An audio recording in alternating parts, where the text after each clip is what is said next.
Well, it's one of the world's fastest growing and most popular sports. And yes, it is brutal and bloody. But as you'll hear, its attraction could be unavoidable. The desire to watch combat sports may be in our DNA. Tonight, an inside look at the UFC, a sport synonymous with its founder Dana White, now worth an estimated $21 billion. I recently went to Las Vegas and was given unparalleled access thanks to the Phoenix doctor who is at the very heart of this sport. In an unassuming building on the outskirts of Las Vegas, a group of men and women, modern-day gladiators, are getting ready for combat.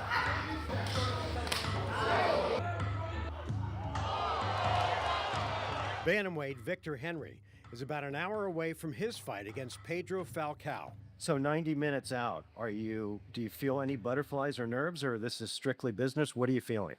I've done this over 30 times. It's the same everywhere you go. I fought in Japan, I fought in Russia.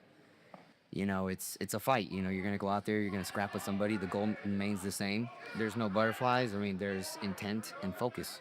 There's no butterflies. I ain't in love.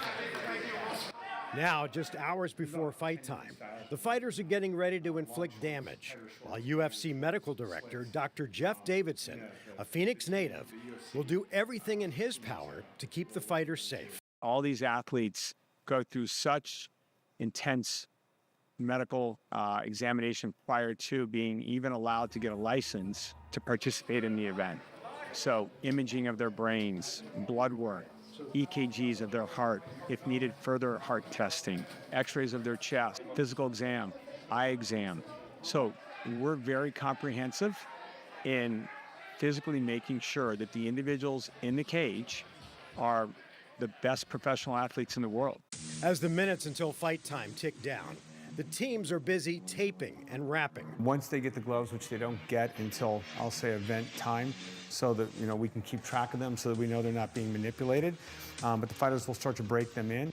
Mike Beltran, who by day is a deputy sheriff in LA, will be reffing some of tonight's bouts. I love being in there with the best athletes in the world and watching them compete at the highest level, but most importantly, keeping them safe. And safety of the fighter is the most important part for any official. The fighters, most of the time, are part of a large team.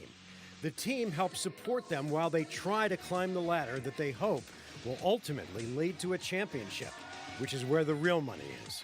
I think what beats inside of all of them is the will to win, the unrelenting work ethic, which to be able to perform in the octagon, it's a work ethic like no other. And everyone works hard in their job and in their sport, and so I would never take that. But I've watched what the men and women, as you said, need to do to get to this level, and then to win, and then to become a champion. And it's a work ethic that's, I think, unmatched. I'm a lifelong martial artist, so I've been doing this since I was 13, 14. Here I am, 37. I'm going to be 38 this year. And I just said it right now, I'm in a funny generation where I'm in my 30s to 40s. I look like I'm in my 20s to 30s because I've trained so much, but my body feels like it's in its 80s to 90s. This weekend in part 2 of our series, the fights begin. We'll take you ringside and backstage where the fighters, some of them bleeding and bruised, are also attended to. And Dana White, the man who turned the UFC into a multi-billion-dollar industry. And of course, more with the Phoenix doctor behind everything.